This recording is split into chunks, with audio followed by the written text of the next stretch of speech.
தமிழ்நாடு திரைப்பட தயாரிப்பாளர்கள் சங்க தலைவர் திரு KR அவர்களை வாழ்த்து அழைக்கிறோம்.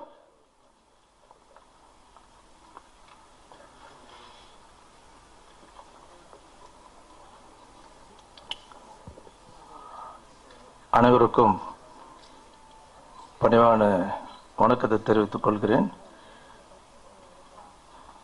இந்த படத்தினுடைய கதாநாயகன் விஜய் வசந்த்.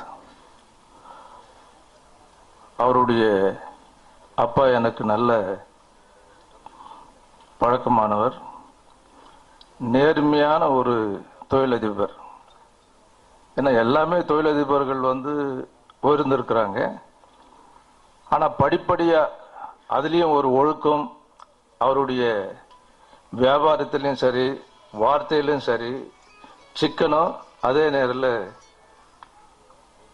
அணுகுமுறை எளிமை எல்லாமே அவர் சொல்லலாம். இத்தனைக்கும் அரசியல்வாதியாக இருந்தாலும் அவர் யாரும் அரசியல்வாதின்னு சொல்ல முடியாது. அந்த அளவுக்கு ஒரு தன்மையாக பழகக்கூடிய ஒரு அற்புதமான ஒரு மனிதனுடைய மகன் இன்றைக்கு சொந்தமாக ஒரு ப்ரொடக்ஷன் பண்ணியிருக்காங்க. ஆனால் அது எப்படி பண்ணாங்க, அதுதான் அப்பானுடைய ட்ரைனிங்கன்னு சொல்லலாம்.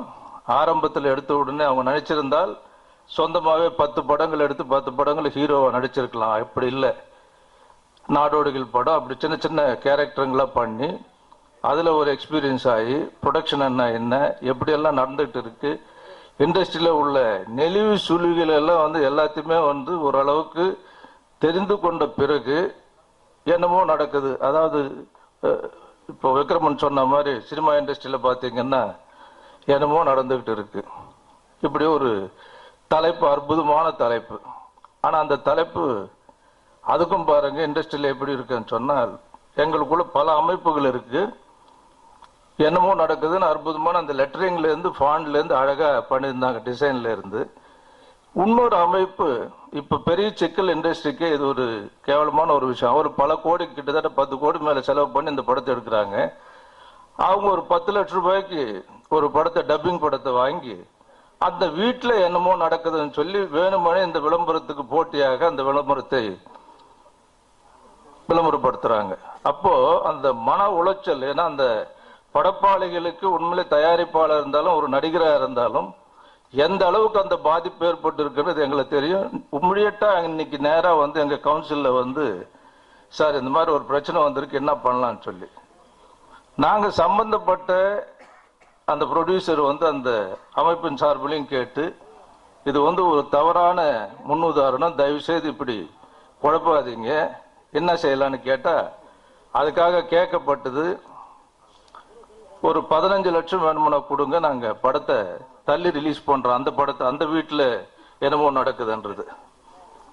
நான் விஜய் வசந்த கேட்டேன். அவரும் அவர் பிரதர் வந்திருந்தார். சார் எல்லாம் பிஸ்னஸ் பீப்புள், அதான் நான் தான் சொல்கிறேன், அவங்க அப்பானுடைய ட்ரைனிங்கில் வந்ததுனால ஓரளவு டெம்டேஷன் செய்யலாமான்னு நான் சொன்னேன். இப்படி அவங்களுக்கும் அந்த உடன்பாடு இல்லை, உறுதியாக இருந்தாங்க. இல்லை சார் நாங்கள் அப்படியெல்லாம் பண்ண விரும்பலை, பட் ஏதாவது நீங்கள் அமைப்பின் சார்பில் ஏதாவது அட்வைஸ் பண்ணீங்கன்னா அதை நாங்கள் கேட்க தயாராக இருக்கிறோம். தயவுசெய்து நான் சொன்னேன், இது இன்னொரு விதத்தில் சொல்லணும்னு சொன்னால் இது ஒரு பிளாக்மெயில் மாதிரி, தயவுசெய்து இப்படி ஒரு தவறான முன்னுதாரணத்தை நீங்கள் உருவாக்காதீங்க, நீங்கள் விடுங்க, அவங்க ரிலீஸ் பண்ணட்டும், நிச்சயமாக அது உங்களை எந்த விதத்திலையும் பாதிக்காதுன்னு. அதே போல் அந்த நபர் அப்புறம் 15லேருந்து 7.5 லட்சமாவது கொடுங்க, நான் படத்தை தள்ளி ரிலீஸ் பண்ணுறேன். இல்லைங்க, நீங்கள் தயவுசெய்து இந்த படத்தை நீங்கள் ரிலீஸே பண்ணி ஆகணும், அவங்க வேணுமுன்னா தள்ளி ரிலீஸ் பண்ணிக்கிறாங்கன்னு சொல்லிட்டோம். ஆனால் அந்த படத்தை என்னமோ நடக்குது, ரிலீஸ் அந்த வீட்டில் என்னமோ நடக்குதுன்னு ரிலீஸ் பண்ணாங்க. ஆனால் என்ன ஆச்சு அந்த படம்ன்றது அன்னியோட முடிஞ்சு போச்சு. ரிலீஸ் பண்ணணும்னு ஏன்னா இதெல்லாம் ஒரு தப்பான ஒரு விஷயம். இது உண்மையிலே கண்டிக்க வேண்டிய ஒரு சமாச்சாரம். அதே போல சமீபத்தில் ரிலீஸ் ஆன அவன் வேற இவன் வேற மாதிரின்னு ஒரு படம், கிட்டத்தட்ட அது பிரபுனுடைய சன் விக்ரம் பிரபு நடிச்சது. அது போஸ் ப்ரொடியூஸ் பண்ணியிருக்காரு, திருப்பதி பிரதர்ஸ். அந்த படம் ரிலீஸ் ஆயிருக்கு, அனௌன்ஸ்மெண்ட் 13ஆம் தேதி டேட்டும் போட்டாச்சு, அட்வான்ஸ் புக்கிங் போட்டாச்சு. ஆனால் அந்த தயாரிப்பாளர் அந்த அமைப்பில் 5 நாளுக்கு முன்னாடி தான் அந்த பதிவு செய்த அந்த தலைப்பை இவள் ஒரு மாதிரின்னு சொல்லி ஒரு விளம்பரம் ஒரு கேவலமான ஒரு படத்தை வந்து விளம்பரம் பண்றாங்க. ஏன்னா தயவுசெய்து நான் சொல்லி ஆகணும் இது, ஏன்னா இது ரொம்ப முக்கியமான ஒரு விஷயம். அப்ப அந்த மன உளைச்சல் எப்படி ஒரு குழப்பம் இருக்கும் பாருங்க. இண்டஸ்ட்ரி மொத்தம் வந்து இது பரபரப்பா பேசப்பட்டது. உடனடியாக அது ரிமூவ் பண்ண சொன்னாலும் அவங்க அதுக்கு இதே மாதிரி ஏதாவது காசு கிடைக்குமா, ஏதாவது பணத்தை பிளாக்மெயில் பண்ணலாம்னு வந்தாங்க.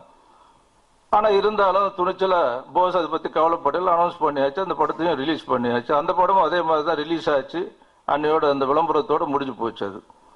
ஸோ இப்படிப்பட்ட ஒரு தவறான செயல்கள் வந்து உண்மையில கண்டிக்கணும். உண்மையில என்னுடைய எச்சரிக்கையாகவும் நான் சொல்றேன், வேண்டுகோளாகவும் சொல்றேன். அந்த அமைப்புகள் இப்படிப்பட்ட தலைப்புகளை வந்து முதல்ல தவிர்க்கணும் ஃபர்ஸ்ட்.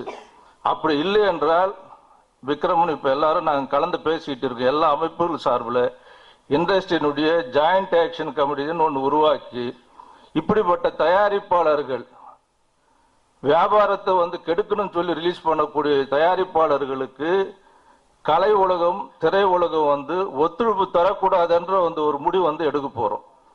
ஏன்னா இதுதான் வந்து இந்த முடிவு தான் இப்படிப்பட்ட தவறான முன்னுதாரணங்களை வந்து கட்டுப்படுத்த முடியும். அந்த அமைப்புக்கும் இது ஒரு எச்சரிக்கையாக நான் சொல்றேன். தயவு செய்து இப்படிப்பட்ட சேட்டைகள் வந்து இதோட நிறுத்திக் கொள்ளுங்கள். நல்ல படங்கள் ஆரோக்கியமான தொழிலுக்கு வந்து நாங்கள் ஒத்துழைக்க தயாரா இருக்கோம். நல்ல தயாரிப்பாளர்கள் வந்து ஊக்குவிக்க வந்து அமைப்பு இருக்கணுமே தவிர தயாரிப்பாளர்கள் பணம் பறிக்க ஒரு அமைப்பு தேவையில்லை என்றது என்னுடைய கருத்து. ஆக நான் படம் பார்க்கல என்னாலும் பாட்டு கேட்கலன்னா இன்விடேஷன் பார்த்தப்ப எனக்கு தெரியும் நிச்சயமா அந்த டிசைன்ல இருந்து உன்னிப்பா அதை ரொம்ப அக்கறை எடுத்து டிசைன் பண்ணியிருக்காங்க. பார்த்தாலே நிச்சயமான ஒரு வெற்றி படம்ன்றது அந்த தலைப்பிலும் சொல்லலாம், அந்த டிசைன்லயும் சொல்லலாம்.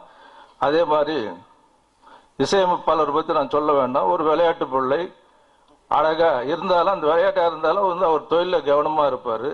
நிச்சயமா இது வந்து இசையிலையும் வந்து ஒரு நல்ல பாராட்டு பேர் என்று கூறி எல்லா டெக்னீஷியன்ஸ் சம்பந்தப்பட்டவங்க ஆர்டிஸ்ட் ஹீரோ எல்லாருமே இந்த படத்தில் வெற்றி பெற வேண்டும், மாபெரும் வெற்றி பெற வேண்டும் என்று கூறிக்கொண்டு எல்லாம் வல்ல இறைவனை வேண்டி விடைபெறுகிறேன். வணக்கம்.